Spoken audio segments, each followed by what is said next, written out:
अगर मेरे रेंज में कोई आएगा तो मैंने कहा मुझे मारने में आदमी को 3 ही सेकंड लगते हैं बस। वो रॉ एजेंट के बहुत सारे पॉडकास्ट आते हैं, ठीक है। तो मेरे साथ वो काफ़ी घूमते थे। वो जब मैं था तो वो भी तब जेल में आए थे। अच्छा।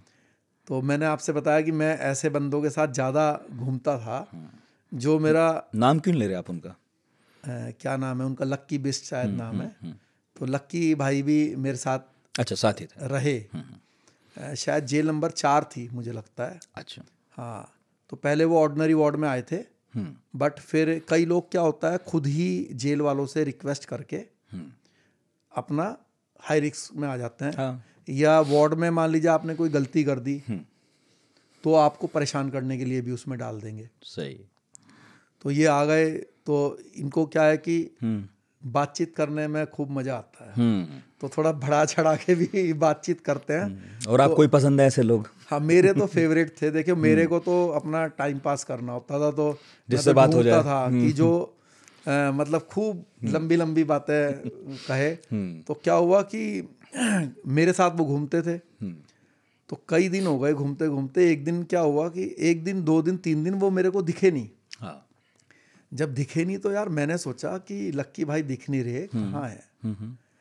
तो मैंने कहा यार लक्की भाई नहीं दिख रहे। मैंने उनके सेलमेट जो था उससे पूछा भाई वो कहाँ है। वो कह रहे भाई वो तो सेल में ही है। अच्छा। तो मैं गया अंदर, तो मैंने कहा अरे आ जाओ बाहर घूमेंगे। तो वो कह रहे नहीं भाई साहब बस। तो उदास से दिखे, वैसे वो भी मतलब खूब थोड़ा एनर्जेटिक वो उसमें मूड में रहते थे। तो मैंने कहा क्या परेशान हो रहे, क्या कोई बात हो गई क्या?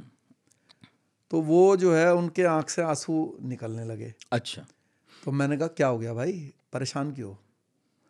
तो एक उस समय वहाँ पे एक मतलब था एक बंदा नामी गिरामी, खूब नामी गिरामी। तो कहने लगा कि उनका भी नाम नहीं ले रहे आप? नहीं, किसी का नाम क्यों लेना हमें। ठीक।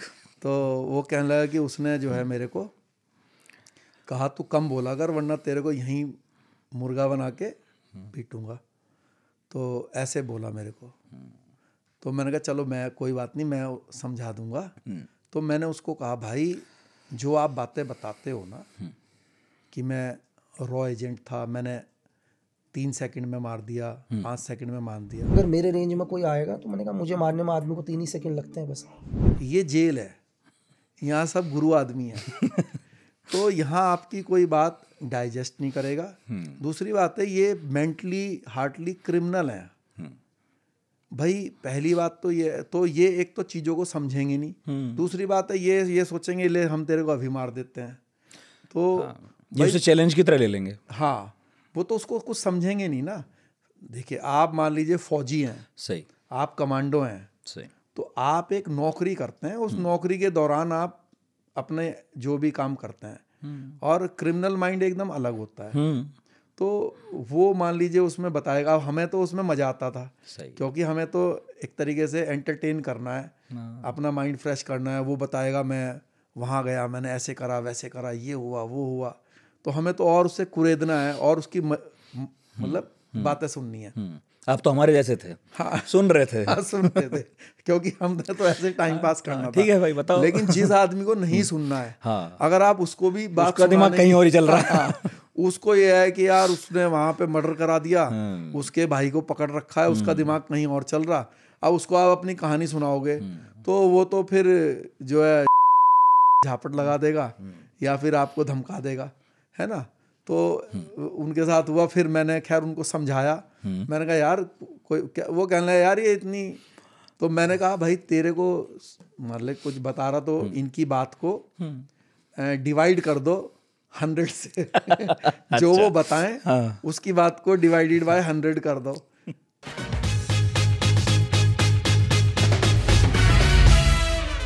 पुलिस कंट्रोल रूम ने बताया कि करोल बाग में धमाका हुआ है। सूरत में भी बम करीब 28 बम प्लांट किए गए थे। दिल्ली में 9 ब्लास्ट हम करने जा रहे हैं। 19 सितंबर 2008 दिल्ली में बाटला हाउस इनकाउंटर हुआ। कैसे उसकी जानकारी मिली? मोहनचंद शर्मा जो इस केस में हमारे इंस्पेक्टर थे, जो इस केस को इन्वेस्टिगेट कर रहे थे, उसने इस पे भी काम करना शुरू करा। जब राजनीति होने लगी इस इनकाउंटर पर, आप टीम के लीडर थे, टीम का मोराल क्या था? कपिल सिब्बल साहब और मैं एक टेबल थी अपोजिट एक दूसरे के बैठे, एंड एलजी साहब एक साइड पे बैठ गए। शाम को उनका मेरे पास फ़ोन आया कपिल सिब्बल जी का, अच्छा। कि मैंने प्राइम मिनिस्टर साहब को कन्वे कर दिया। तो 2 लोग एक कमरे में छुपे हुए थे, तो वहाँ उस कमरे में जो था वहाँ भी एनकाउंटर हुआ, जिसमें एक हेड कांस्टेबल थे राजवीर, उसके बुलेट प्रूफ जैकेट पे भी गोलियां लगी। तो मैंने कहा कि उनको बाहर मत निकलने दो, घेरो उनको, मैं फोर्स मंगा रहा हूँ।